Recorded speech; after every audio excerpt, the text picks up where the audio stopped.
Nous voici au culte. Nous sommes présents. Vous, là où vous êtes, nous, ici, au temple de Perpignan.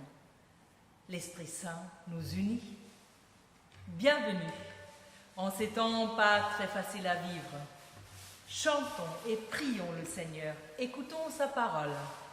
L'apôtre Paul n'avait-il pas écrit à maintes reprises « Persévérer » Ce n'est pas un hasard. Des temps difficiles, il y en a eu dès le début de l'Église. Quelle joie de pouvoir vivre le culte, serait-ce par les ondes. Et pour aujourd'hui, nous avons pu enregistrer des morceaux de musique sur notre orgue et de flûte à bec. Merci à Raoul et à Malvina et à Alain pour la technique. Vous avez pu trouver sur le blog epudf66.com la feuille liturgique et les cantiques que nous allons chanter ensemble. Nous voici donc au culte. Et toujours, le Seigneur nous dit, selon l'évangile de Matthieu, « N'ayez pas peur, à chaque jour suffit sa peine, son labeur. »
La grâce et la paix soient avec vous tous, au nom du Père, du Fils et du Saint-Esprit. Amen. Et nous chantons sur nos feuilles « Ô Christ, splendeur du Dieu vivant ».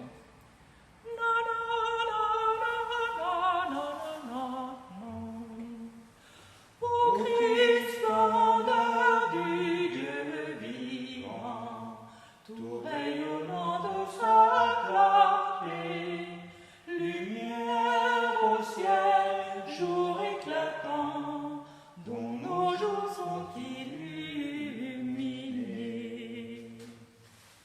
Bénissons et louons le Seigneur avec des paroles du psaume 27. Le Seigneur est ma lumière et mon salut. Je n'ai rien à craindre de personne. Le Seigneur est le protecteur de ma vie. Je n'ai rien à redouter. Je ne demande qu'une chose au Seigneur, c'est de rester toute ma vie chez lui pour jouir de son amitié. Le Seigneur est ma lumière et mon salut. Quand tout ira mal, il m'abritera sous son toit. Il me cachera dans sa maison.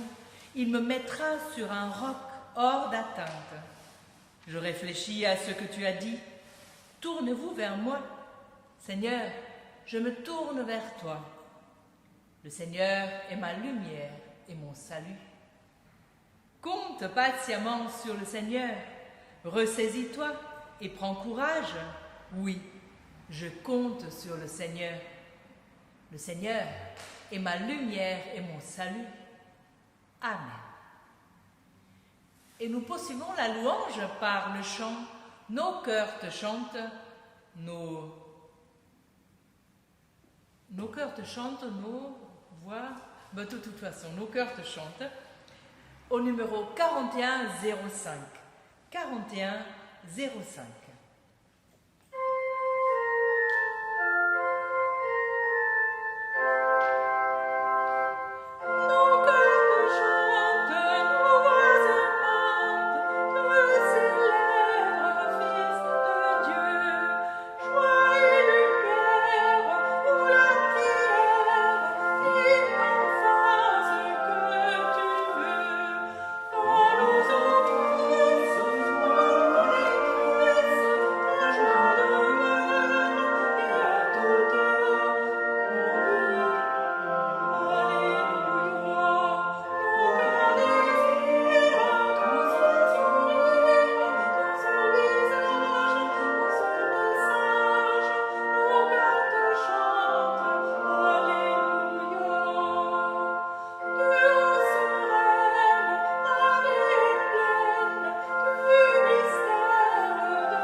Écoutons l'exhortation de l'apôtre Paul dans la première épître aux Thessaloniciens, chapitre 5.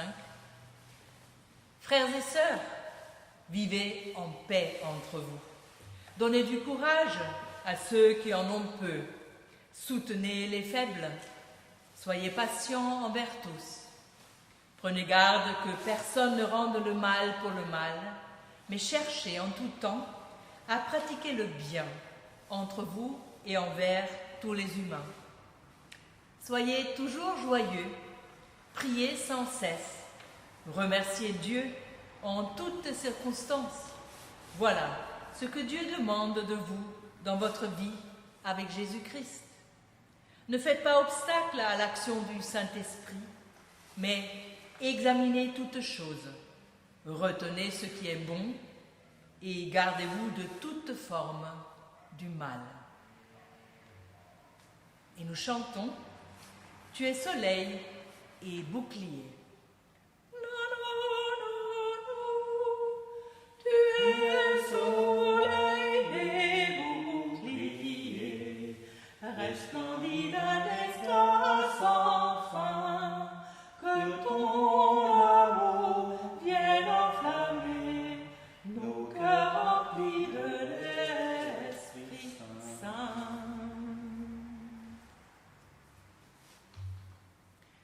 Je vous invite à la prière de repentance. Ô Seigneur Dieu, je veux déposer ma vie devant toi, toute ma vie, non pas seulement les pensées furtives, les prières secrètes, les élans momentanés que je t'accorde quand cela me plaît, mais toute ma vie, ces jours et ces nuits, pour que toute ma vie soit apaisée par toi. C'est vrai, pardonne-moi. Tu n'es pas le seul Dieu dans mon existence. Il y en a tant d'autres, je le reconnais. Et puis il y en a un immense, et c'est moi-même.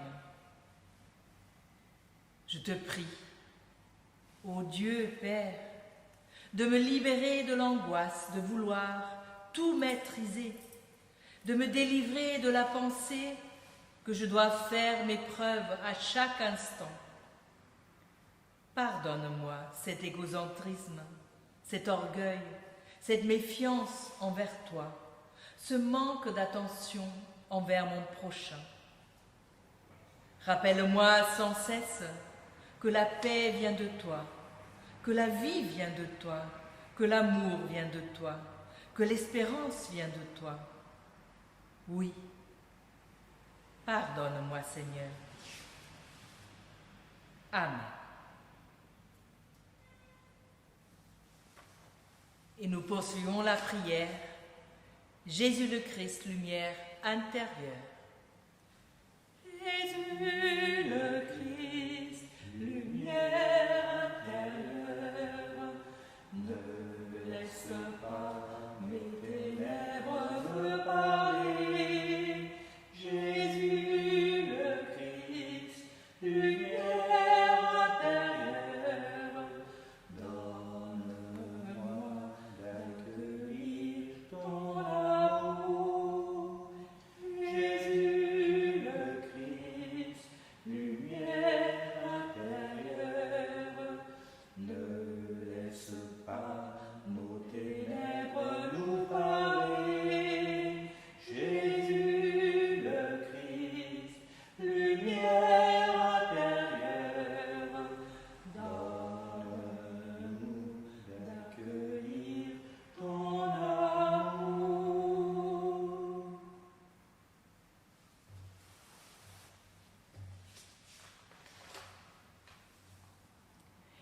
Écoutons les paroles de grâce et de pardon dans l'Épître aux Romains, chapitre 8. Qui nous séparera de l'amour du Christ?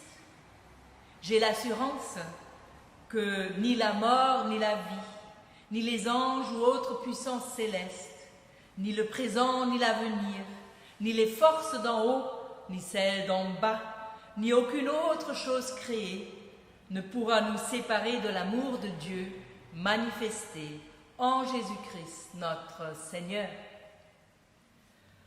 Recevez donc, par la foi, l'assurance de son pardon.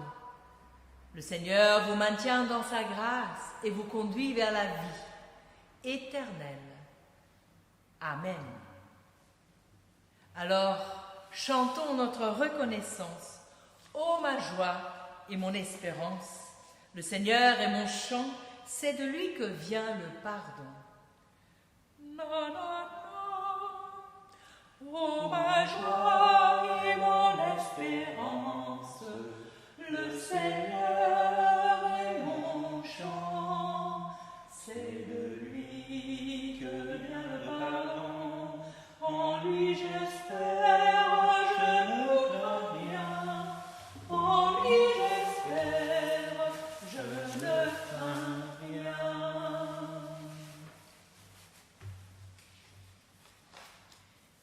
Et confessons la foi chrétienne.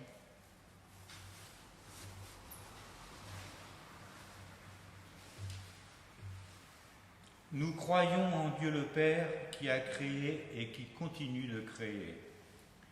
Nous croyons en Jésus-Christ, son Fils unique, vrai Dieu et vrai homme.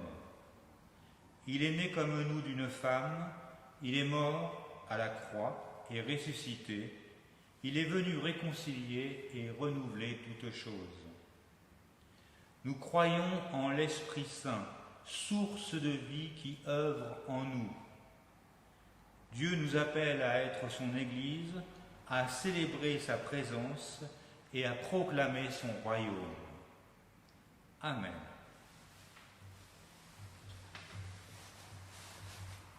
Louange et gloire dans les cieux.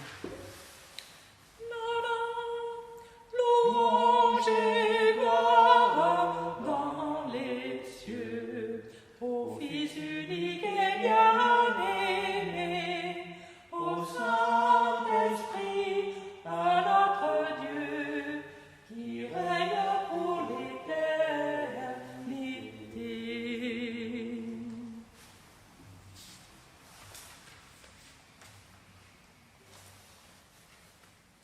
Nous allons maintenant lire les textes bibliques qui nous sont proposés pour ce dimanche. Avant d'ouvrir la Bible, je vous invite à la prière. nous te rendons grâce de nous unir en ta présence, ô Seigneur. Nous te prions, garde-nous de nous croire arrivés, de nous croire possesseurs de ta vérité. Rends-nous disponibles pour une recherche toujours plus profonde de ton évangile. Que jamais le passé ne nous enferme, mais que ton esprit nous mette en marche. Oui, Seigneur, envoie ton Saint-Esprit pour ouvrir nos intelligences et nos cœurs à ta parole de vie. Amen. Et nous lisons dans la première épître aux Thessaloniciens, chapitre 5, les versets 1 à 11.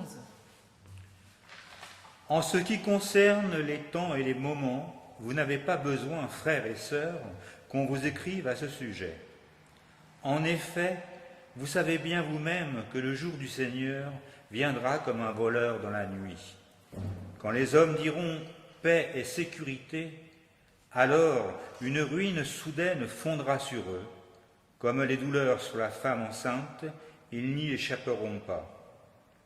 Mais vous, frères et sœurs, vous n'êtes pas dans les ténèbres pour que ce jour vous surprenne comme un voleur. Vous êtes tous des enfants de la lumière et des enfants du jour. Nous ne sommes pas de la nuit ni des ténèbres. Ne dormons donc pas comme les autres, mais veillons et soyons sobres. En effet, ceux qui dorment la nuit et ceux qui s'enivrent la nuit.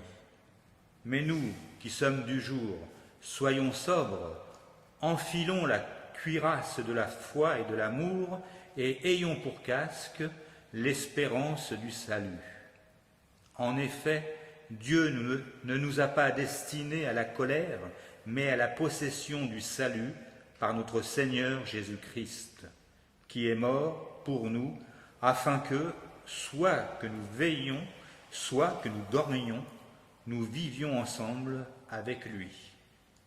C'est pourquoi encouragez-vous les uns les autres et édifiez-vous mutuellement comme vous le faites déjà.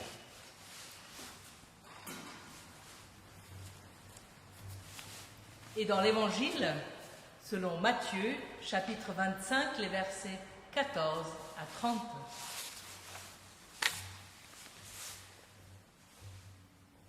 Ce sera en effet pareil au cas d'un homme qui, partant pour un voyage, appela ses serviteurs et leur remit ses biens.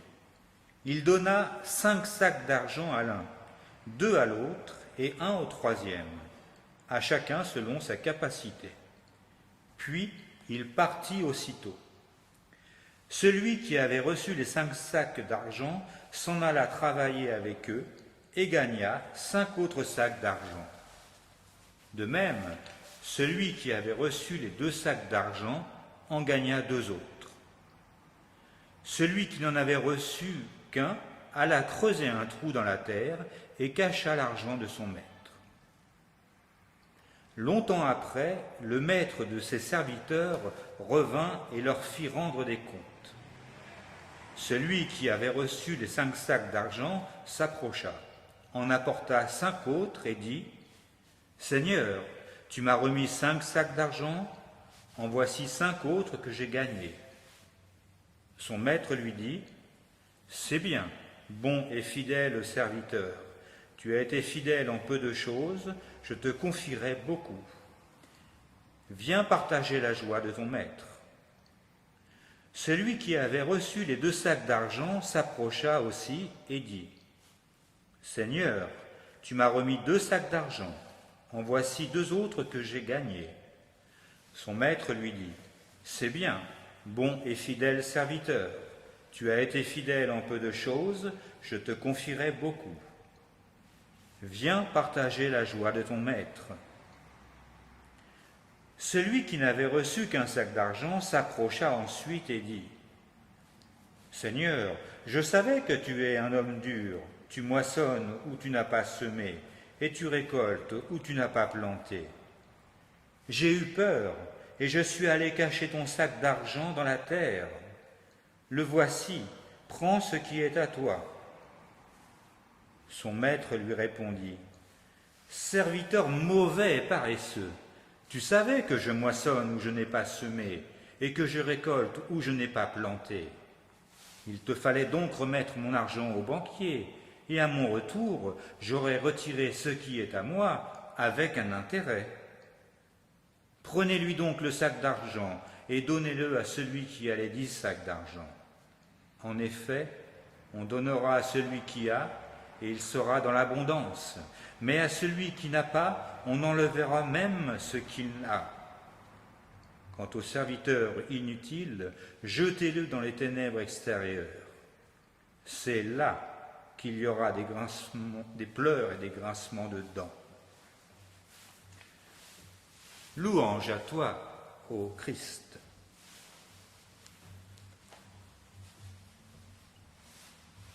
Et je vous invite à chanter « Oh, parle-moi Seigneur », ton serviteur écoute.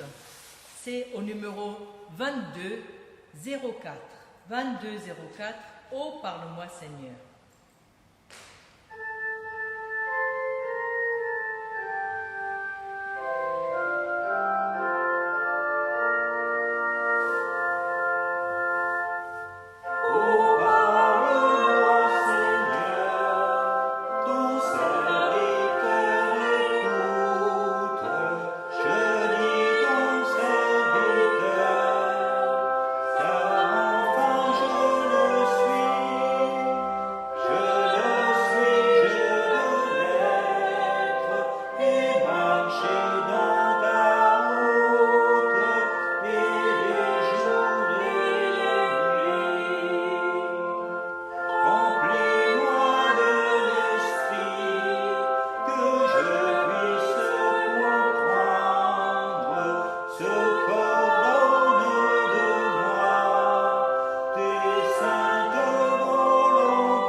Chers frères et sœurs en Christ,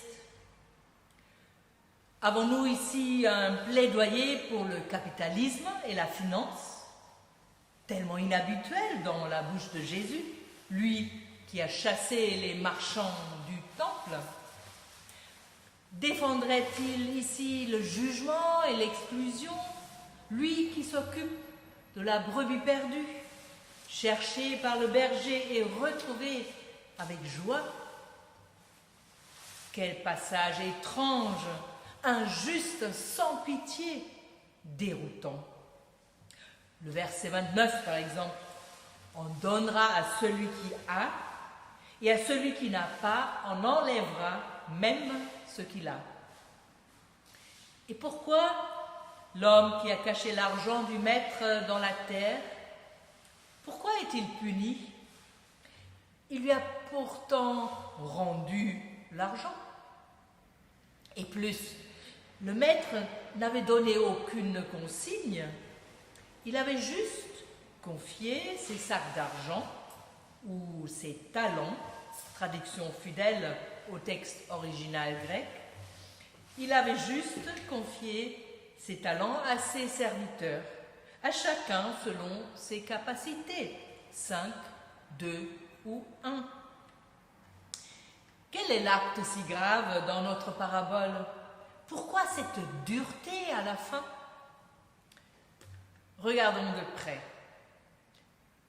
Le passage raconté ici fait partie d'un grand ensemble, presque à la fin de l'évangile selon Matthieu, Il fait partie du 5e grand discours de Jésus, qui sont les chapitres 24 et 25. Jésus est à Jérusalem, au temple. La situation se durcit. Il endure des affrontements avec les pharisiens, les sadduciens, les grands prêtres. Il annonce la destruction du temple, annonce aussi sa propre mort, sa résurrection, son retour. Et ses disciples lui demandent « À quand la fin des temps? Quand reviendras-tu » Et lui de répondre « Faites bien attention, que personne ne vous égare. » C'est au chapitre 24, les versets 3 et 4.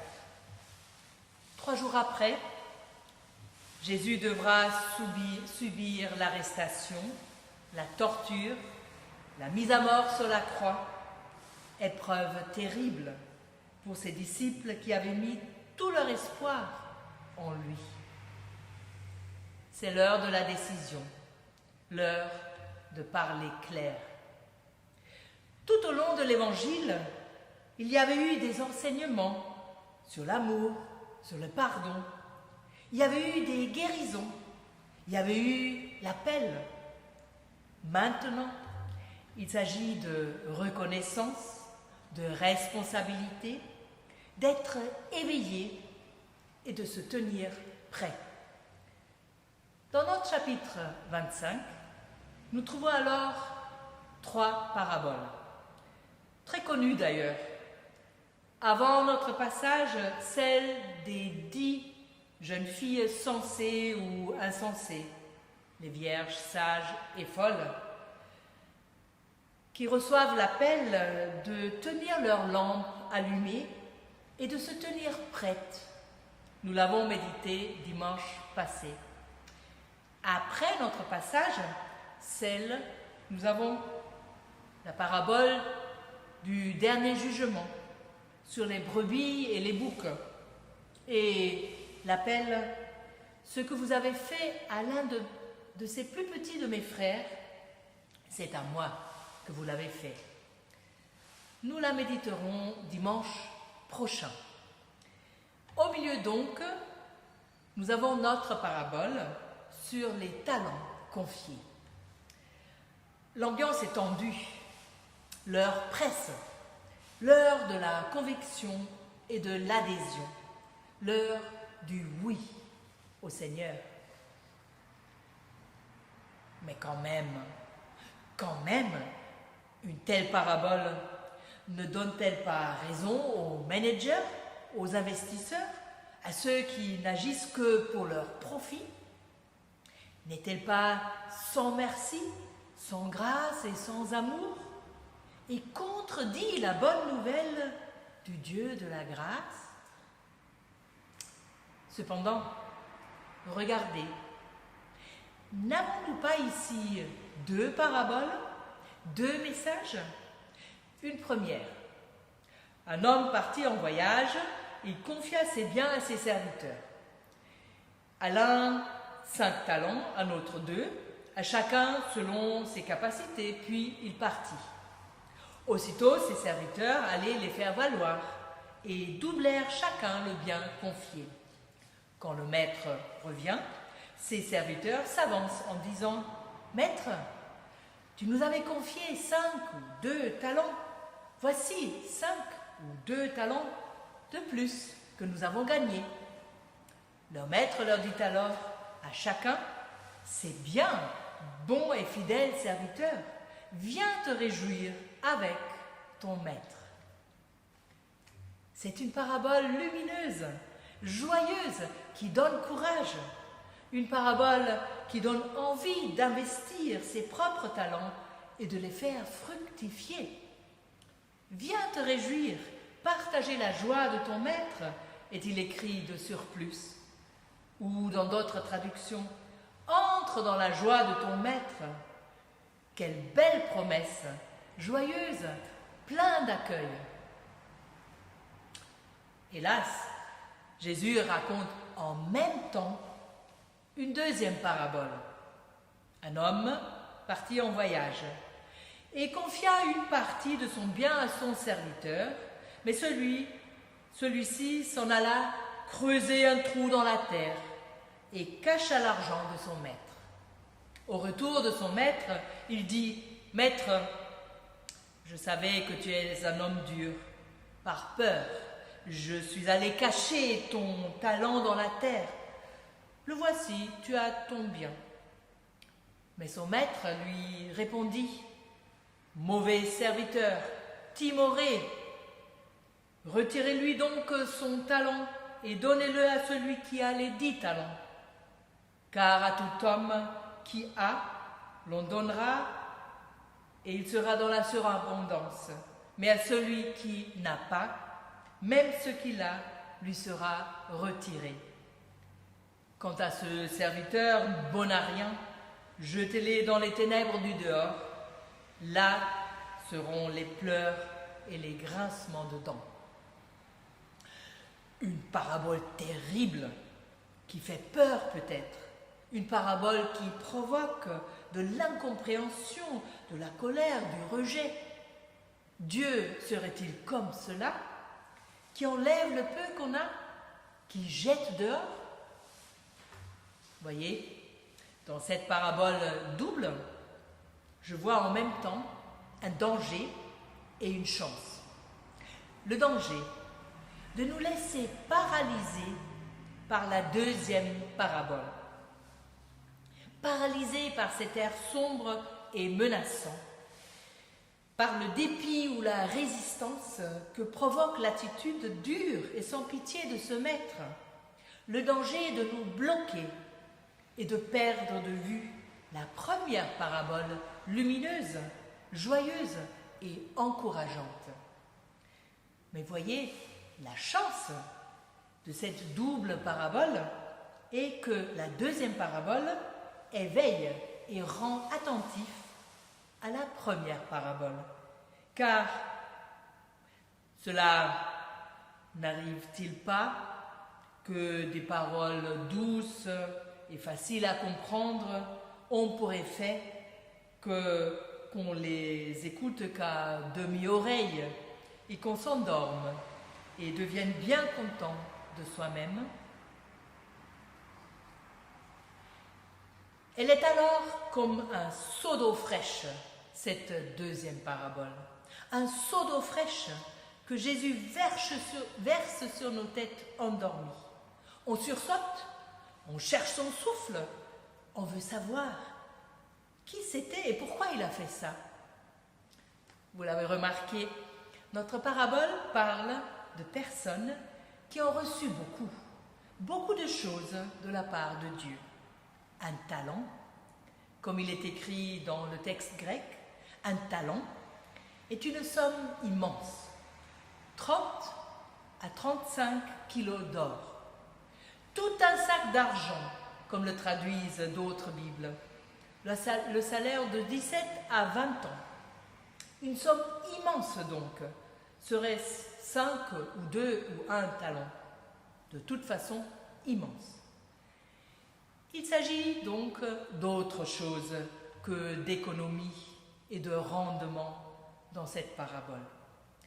Il s'agit de bien confier, de confiance, du maître envers ses serviteurs auxquels il confie tant. Il s'agit de bienveillance, de ce maître qui voit et connaît chacun comme il est et ne le surcharge pas. Il donne 5 ou 2 ou 1 selon ses capacités. Il s'agit de diverses capacités, du savoir-faire, de qualités et de facultés que nous avons, données et reçues, chacun selon ce qu'il est. Il s'agit de reconnaissance de ceux qui reçoivent. Il s'agit de responsabilités transmises. Le maître n'était-il pas parti et a laissé agir ses serviteurs? Il s'agit de liberté. Le maître n'avait-il pas laissé libre le champ d'action de ses serviteurs? Il s'agit donc de talents immenses. Et vous pouvez y réfléchir. Le talent, comme l'a déjà interprété Jean Calvin, Le talent peut être un don naturel et en même temps un don de l'esprit. L'habilité artisanale, l'intelligence, de la créativité, de la force, de la résistance, de la volonté, de l'amour, de la sérénité, d'un cœur compatissant, de la patience, d'un don musical ou sportif, du savoir expliquer, de l'hospitalité, de la fidélité, de l'honnêteté, de la générosité, de la miséricorde, de la serviabilité, de l'humour, de l'amabilité, des capacités de guider ou de décider, du calme, de la beauté extérieure ou intérieure, de l'expérience de vie, des relations humaines, amis, enfants, parents, partenaires de vie, d'une maison, des habits, etc., etc., de l'héritage, de la formation, de l'argent ou de la propriété, de notre temps de vivre.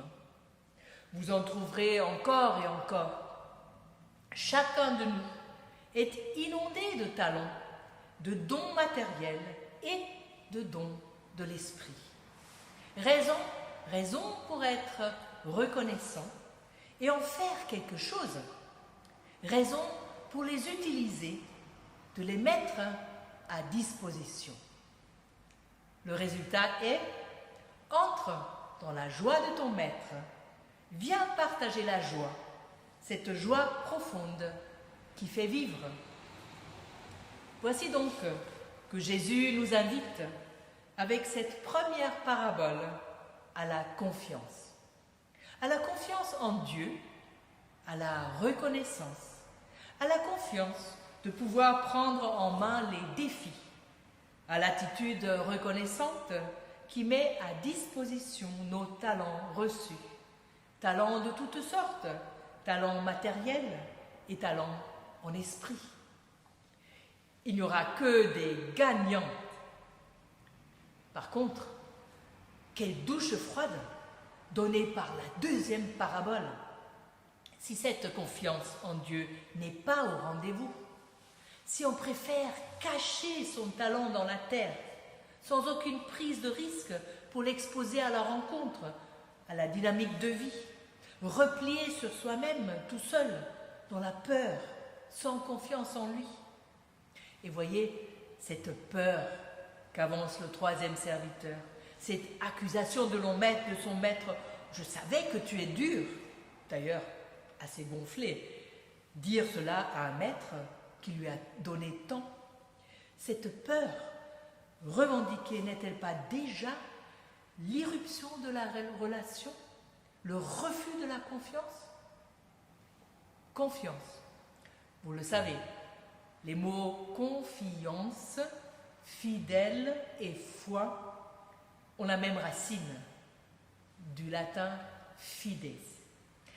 Les premiers deux serviteurs sont qualifiés de fidèles. Il y a de la confiance. Les premiers deux serviteurs témoignent d'un lien, d'une relation avec leur maître, d'une relation de confiance qui les rend disponibles, serviables. Le troisième serviteur se bloque, cache son talent, se méfie. Et en fin de compte, il préfigure déjà ce qui est dit au dernier verset, verset 30, « Jetez-le dehors ». Au fond, il est déjà dehors, dans les pleurs et les grincements de dents, image biblique pour signifier le dépit. Pourtant, pourquoi n'y a-t-il pas de miséricorde ici, comme nous la connaissons par ailleurs dans l'Évangile? C'est que ici, à cette place de l'Évangile, c'est le moment du choix, de la prise de position. Il y a urgence. Il existe des moments où il ne faut plus attendre. C'est d'ailleurs pour cela que nous lisons de tels textes à la fin de l'année de l'Église, en novembre, un peu comme à la fin des temps. Tenez-vous prêts, dit Jésus au début de son discours. Tenez-vous prêts, vous ne connaissez ni l'heure ni le jour. Tenez-vous prêts, éveillez. Ne vous laissez pas égarer, ne vous laissez pas paralyser par la peur. Faites confiance au Seigneur maintenant. Utilisez vos talents maintenant avec reconnaissance et responsabilité, avec courage, avec joie, avec foi, amour, espérance. Et pourtant, je reviens encore à ce verset que je trouve le moins compréhensible.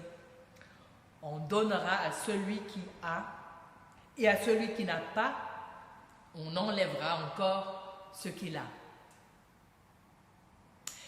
Y aurait-il une piste possible pour notre réflexion?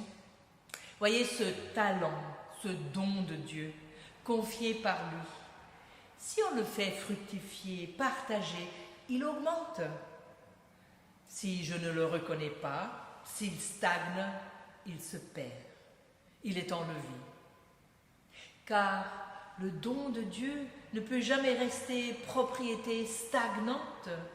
Il est appelé à vivre et à agir. Ou s'agit-il de la foi, donc de la confiance en lui? Elle stagne si on ne la fait pas fructifier, si on ne l'entretient pas. Elle aussi est appelée à vivre et à agir. De toute façon, ici il s'agit d'appel, de secousses, d'eau fraîche, dont nous avons peut-être parfois besoin. Voici donc cette double parabole qui appelle à la reconnaissance et à la responsabilité, qui appelle à prendre position et à se tenir prêt, qui appelle à ne pas se laisser paralyser par la peur, qui appelle à la confiance en celui qui appelle et qui nous confie ses dons pour les faire fructifier, pour entrer dans la joie profonde du Seigneur.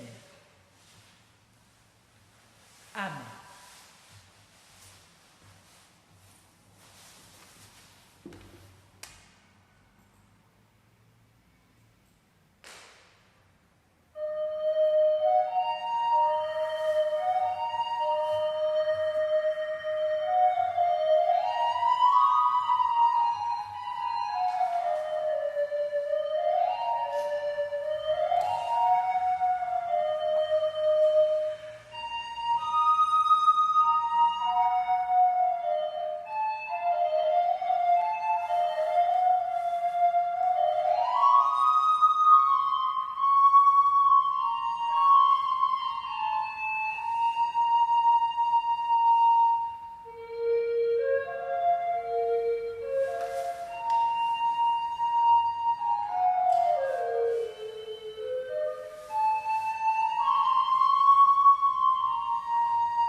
Et je vous invite à chanter « Trouver dans ma vie ta présence ». C'est au numéro 45-21. On va chanter les strophes 1 et 3. « Trouver dans ma vie ta présence ».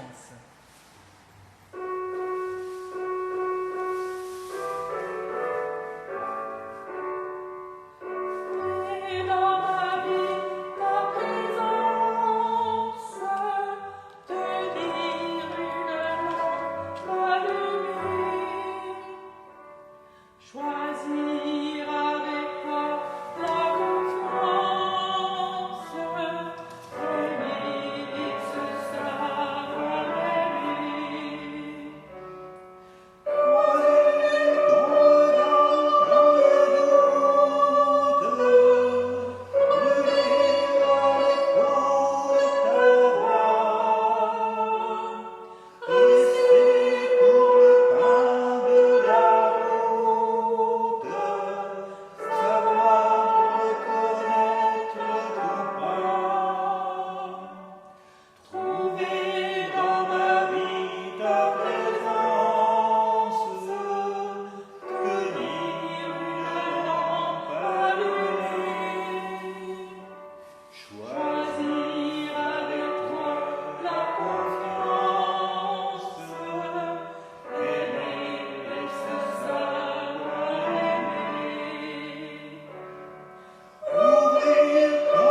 Et voici le moment des annonces. Pour l'instant, nous sommes confinés. Nous gardons les liens par téléphone, courriel, WhatsApp, SMS. Restons toujours attentifs aux autres. Qui a besoin d'encouragement, d'aide, d'un geste d'attention? Et quel soutien avons-nous? Quelle grâce de pouvoir se remettre à Dieu, nous et ceux autour de nous, en toutes circonstances. Et voici le moment de l'offrande. Vous le savez bien, l'Église vit par le Saint-Esprit, mais aussi matériellement par les dons. Hélas, la situation de la trésorerie est encore plus compliquée en ces temps confinés et nous devons compter sur les chèques, les virements et les dons en ligne. Vous trouvez le procédé sur le blog. Pour que l'Église puisse être présente, donnons avec joie.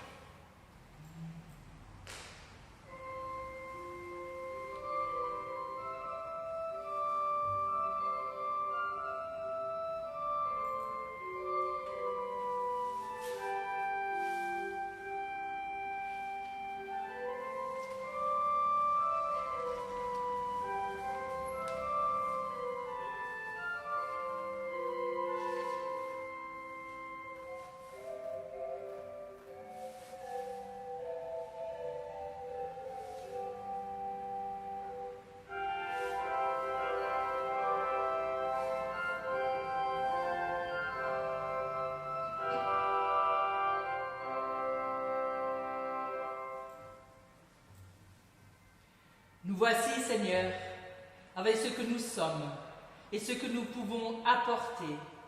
Merci pour tous tes dons. Bénis-les pour le service de l'Église. Amen.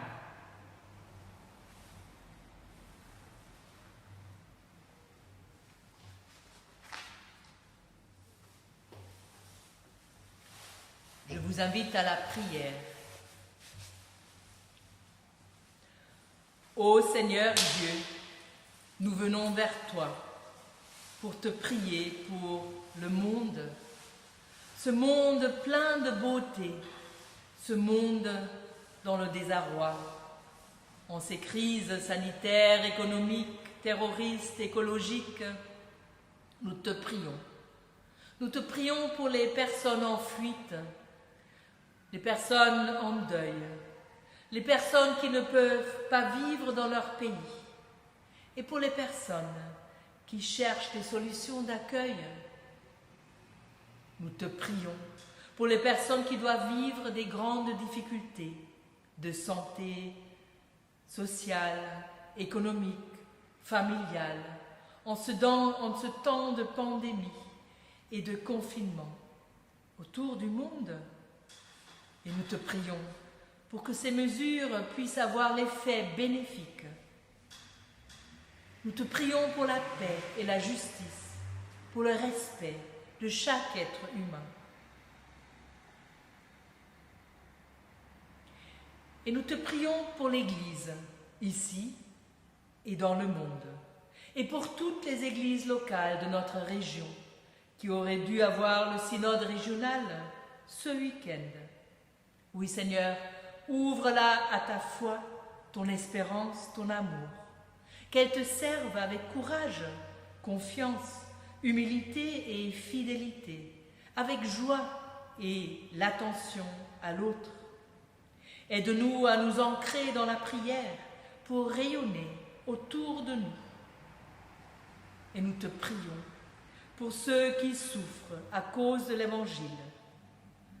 Toi, ô Seigneur, qui es le mât, le rocher et la lumière en tout ce que nous vivons.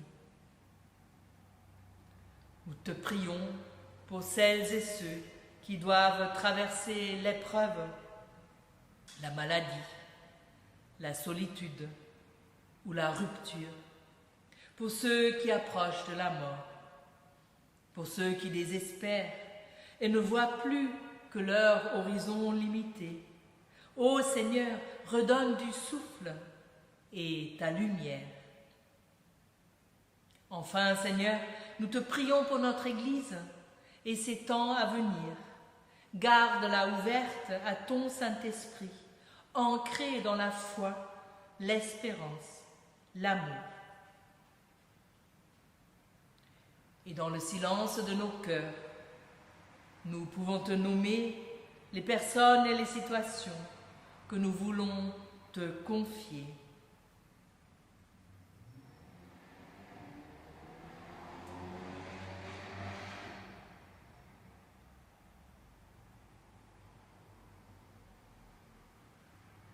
Ô Seigneur qui nous entend, quand nous crions, quand nous pleurons, quand nous murmurons, ou quand nos prières restent toutes enfuies dans nos cœurs, c'est à toi que nous confions toutes nos prières au nom de Jésus-Christ.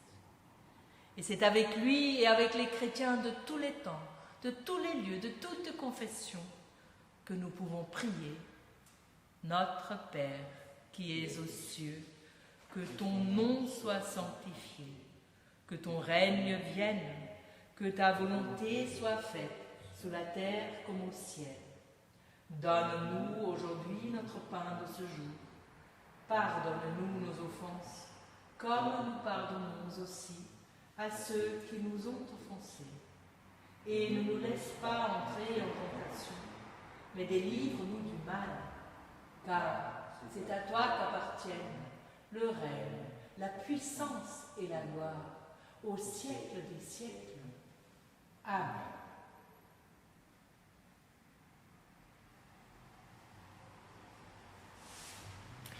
Nous l'avons entendu, faites confiance au Seigneur.